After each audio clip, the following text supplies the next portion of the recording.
కీసరగుట్ట ఇక్కడ స్వామివారు త్రేతాయుగంలో రాముల వారే ఇక్కడికి విచ్చేసేసి ఇక్కడ ప్రకృతిని వాతావరణం చూసి స్వామివారికి రాముల వారికి ఇక్కడ శివలింగ పూజ చేసుకున్న సంకల్పం కలిగేసేసి ఆంజనేయ స్వామి కాశీకి పంపించి ఒక శివలింగాన్ని తీసుకొని పంపిస్తాడు. అయితే ఆంజనేయ స్వామి కాశీకి చూస్తే చాలా శివలింగాలు కనపడతాయి. ఏ ఒక్క శివలింగాన్ని తీస్తే మన స్వామివారు మెచ్చుతారని చెప్పేసి ఒక 101 శివలింగాన్ని తీసుకొస్తారు ఆంజనేయ స్వామి.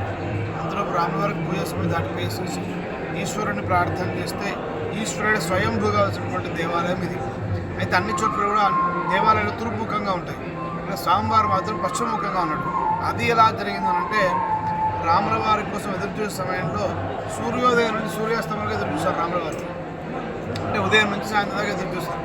అప్పటికి రాకపోతే అప్పుడు ఈశ్వరుని ప్రార్థన చేస్తే ఈశ్వరుడే స్వయంభూగా వచ్చినప్పుడు సూర్యుడు అస్తమిస్తున్న సమయంలో ఉద్భవించాడు కనుక ఈ యొక్క స్వామివారి యొక్క ముఖము పశ్చిమముఖంగా తెలిసింది. ఇది అరుదు అనమాట. అన్ని శివాలయాలు తూర్పుముఖంగా ఉంటాయి. ఇక్కడ ప్రత్యేకత అదనమాట.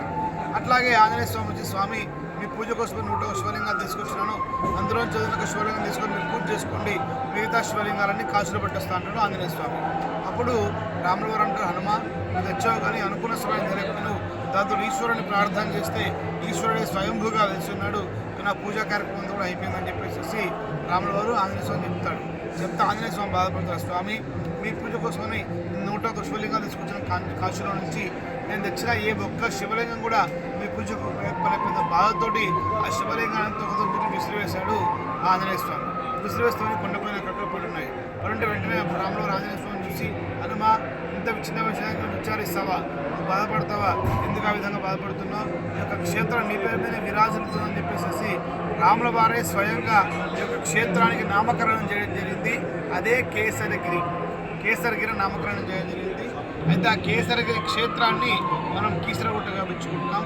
రాముడిచే ప్రతిష్ఠింపబడిన రామలింగేశ్వర స్వామి పేరు స్వయంభూ స్వామి ఇక్కడ జరుగుతుంది. అయితే ఇప్పుడు మనకు మహాశివరాత్రి బ్రహ్మోత్సవాలు 6 రోజుల పాటు ప్రతి సంవత్సరం కూడా అద్భుతంగా జరుగుతాయి.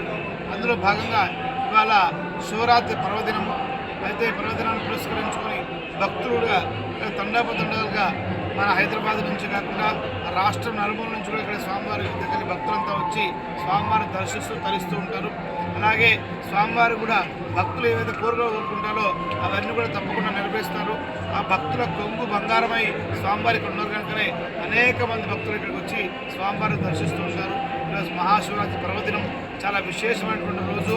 అయితే 6 రోజుల కార్యక్రమాలలో నిన్నటి రోజున స్వామివారి కళ్యాణం జరిగింది. ఈరోజు మహాశివరాత్రి పర్వదినము. రేపు స్వామివారి యొక్క రథయాత్ర ఉంటుంది. ఆ తర్వాత రోజు పుష్పోత్సవం ఉంటుంది. పూర్ణావతి సోమవారం 11వ తారీఖు తోటి ఈ యొక్క మహాశివరాత్రి బ్రహ్మోత్సవం ముగుస్తాయి.